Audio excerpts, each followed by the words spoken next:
retornou ao tribunal hoje pedindo a anulação de suas condenações. O que sua equipe declarou? Como ele estava? O que esperar agora?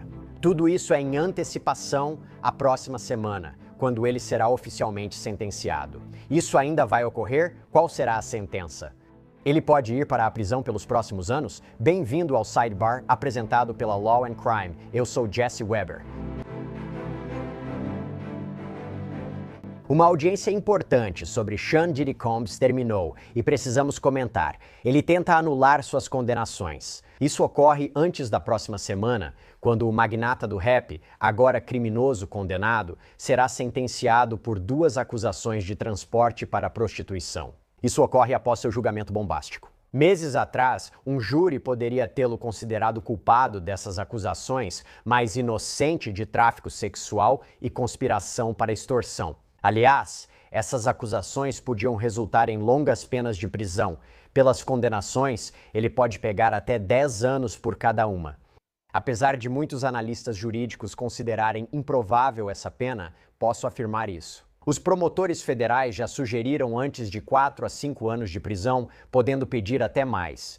A equipe de defesa de Combs pediu cerca de 14 meses e depois de já ter ficado preso no Centro de Detenção Metropolitana desde setembro de 2024, ele sempre teve a fiança negada.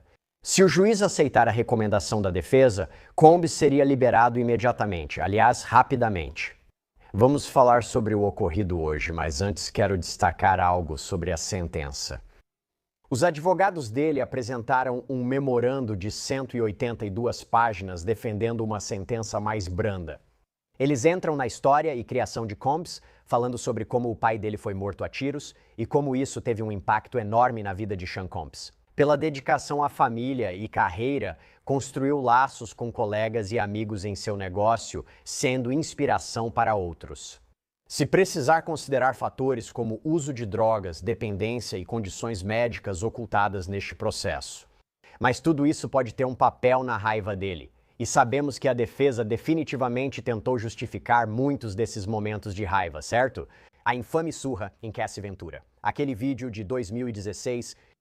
A defesa argumentou sobre a condenação e afirmou que isso não justifica uma pena de prisão longa.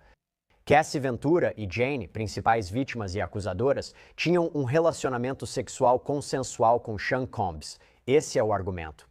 Lembre-se, ele não foi condenado por tráfico sexual, apesar das evidências de festas e noites selvagens. Por isso, a defesa insiste que não houve força, fraude ou coerção. Que os acompanhantes masculinos que fazem parte das condenações por transporte para se envolver em prostituição, eles estavam consentindo livremente com o que aconteceu, segundo eles argumentam. Citação. Este é o único caso identificado em que o governo afirma que adultos profissionais do sexo masculino consentindo foram vítimas do Mann Act. O Mann Act trata do transporte para prostituição. Eles enfatizam, e aliás isso volta a ser mencionado hoje, que Combs não ganhou nenhum dinheiro com essa prostituição. Eles destacam que as diretrizes prevêem sentença de 6 a 12 meses. O tribunal não pode usar provas de extorsão ou tráfico sexual para sentenciar por prostituição, pois isso é inconstitucional. Eles contestaram os agravantes, pois os promotores pediram sentença mais dura. Não podem alegar fraude, coerção ou que Combs não era líder ou organizador. E de novo dizem, vejam de que ele foi absolvido. Isso sugeriria que, e eles argumentam, olha, ele já sofreu punição suficiente por ficar mais de 1 ano no Metropolitan Detention Center, que é notoriamente ruim. Então eles defendem uma sentença de 14 meses. E, aliás, em antecipação à sentença, pessoas enviaram cartas de apoio para Sean Combs ao tribunal. Você tem uma carta de Janice Combs, mãe dele. Escrevo para implorar que tenha misericórdia do meu filho. Sean sempre foi amoroso e carinhoso. Em 21 de dezembro farei 85 anos, diz ela. Gostaria de passar meus últimos anos com meu filho, Sean. Infelizmente, meu filho cometeu erros graves que sei que ele reconhece. Sua irmã adotiva, Keisha Combs, escreveu: Eu rezo para que este momento não seja o fim da história de Sean, mas um ponto de virada para uma vida mais significativa e honrada. Você até tem cartas de outros detentos, tem uma de um Raymond Castilho que escreve: Senhor Combs me salvou. Não só se esforçando para melhorar a si mesmo, mas para melhorar todos que encontra como um todo e deixar um impacto positivo na vida de todos. Mesmo atrás das grades e com recursos limitados, eu testemunhei esse homem fazer coisas mágicas em um lugar de segregação. Eu vi o Sr. Combs trazer união para todas as raças e grupos étnicos, não importa a origem. Como uma frente unida, você tem outro detento que escreve por causa do Sr. Combs. Todo mundo na unidade está tratando e agindo de forma positiva uns com os outros. E para muitas pessoas, isso é um passo à frente para se tornarem pessoas melhores quando saírem da prisão. Então, com tudo isso em mente, certo? Essa sentença, ela realmente vai acontecer? Ou as condenações dele vão ser anuladas? Porque precisamos falar sobre o que aconteceu na audiência de hoje, onde Combs tentou anular essas condenações. Para isso, vou chamar de novo a repórter da Law and Crime Networks, Elizabeth Milner. Elizabeth, é ótimo te ver e falar sobre isso novamente. Já faz meses, muito obrigado. Foi uma entrada maluca, muita gente tentando. Você estava lá desde as 6 da manhã. Sim, eu estava lá bem cedo. Às 6h30 da manhã cheguei lá e já tinha uma fila. Naquele momento era principalmente muita imprensa. Mas aí tivemos um momento em que podíamos simplesmente colocar nossos nomes na lista e voltar mais tarde. Quando voltei, havia muito mais gente e fiquei surpresa com o interesse deles, já que para mim era só uma audiência processual padrão. Mas tanta gente, eu acho, queria ter uma das últimas oportunidades de ver Sean Combs antes que eles ou antes que ele finalmente descubra seu destino. Sim, e como ele estava? Porque nós temos os esboços do tribunal e, na minha opinião, ele parece mais magro. Sim, eu também pensava nisso. Só não quero que entendam errado o que disse, como no ano passado ao falar incrivelmente magro. Nada disso, mas eu realmente senti que ele parecia mais magro em relação ao julgamento. Mas eu achei que ele estava usando um macacão do Metropolitan Detention Center meio grande demais, o que me surpreendeu bastante.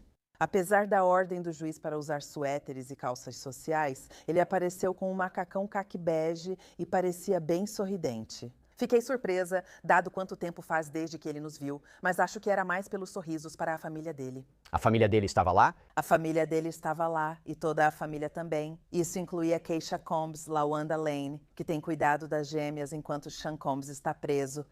Sarah Chapman, mãe de Chance Combs, estava lá, assim como Chance, as gêmeas, Janice Combs, mãe de Sean Combs, e Charluche, presente todos os dias do julgamento. Chamou ele para uma conversa reservada. Já o chamamos para uma conversa reservada, eu o entrevistei e ele estava lá, assim como Quincy Brown, Justin e Christian Combs e a namorada de Christian. Então estava realmente bem cheio, e isso era só contando a família. Ainda tinham alguns entes queridos lá para apoiar também. Deixa eu te perguntar uma coisa. Você já saiu de uma reunião e pensou, espera aí, o que a gente decidiu afinal? Ou talvez você participou de uma ótima discussão, mas acabou se perdendo nas tarefas depois. Já passei por isso e não tenho vergonha de admitir. Por isso, quero destacar o parceiro Plaud AI e seu novo produto, o Note Pro. Este aparelho é um assistente de reuniões com inteligência artificial para líderes do tamanho de um cartão de crédito, fino, portátil e prende no celular. Eu adoro. Posso levar o meu para sessões de brainstorming ao planejar novos episódios do Sidebar ou entrevistas.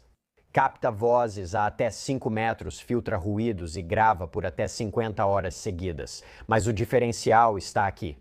Ele registra tudo: áudio, fotos, anotações, destaques, e o app transforma em resumos estruturados. Com insights, tarefas claras para compartilhar e o Pergunte ao Plaud é como ter um segundo cérebro. Ele redige e-mails de acompanhamento, gera relatórios e ajuda no brainstorm, tudo com base nas reuniões. O NoPro também oferece tranquilidade. Tela exibe o status da gravação. Conta com Apple Find My, transferência rápida de arquivos e altos padrões de privacidade. Então eu sei e me sinto seguro usando, mesmo para os assuntos mais sensíveis. E olha, se você é como eu e quer aproveitar ao máximo o seu tempo, está na hora de experimentar o Plaud Note Pro. Agora você ganha 10 de desconto em Plaud, Note e NotePin com o código Jesse. Clique no link abaixo ou escaneie o QR na tela. Precisamos discutir o principal argumento de hoje, que foi sobre a moção para julgamento de absolvição. É basicamente quando o advogado de defesa diz: olha, não havia provas suficientes para condenar essa pessoa. E isso é em relação às 2 condenações que ele recebeu, certo? 2 acusações de transporte para fins de prostituição.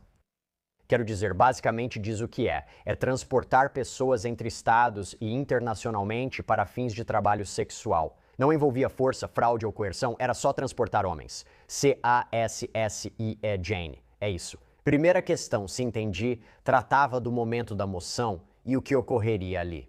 Sim, então inicialmente o governo estava meio que fazendo esse argumento aqui e começou primeiro com Meredith Foster, porque acho que muita gente precisa se lembrar. A promotora Maureen Coleman não estava mais no caso, pois foi demitida, mas segundo relatos isso não tem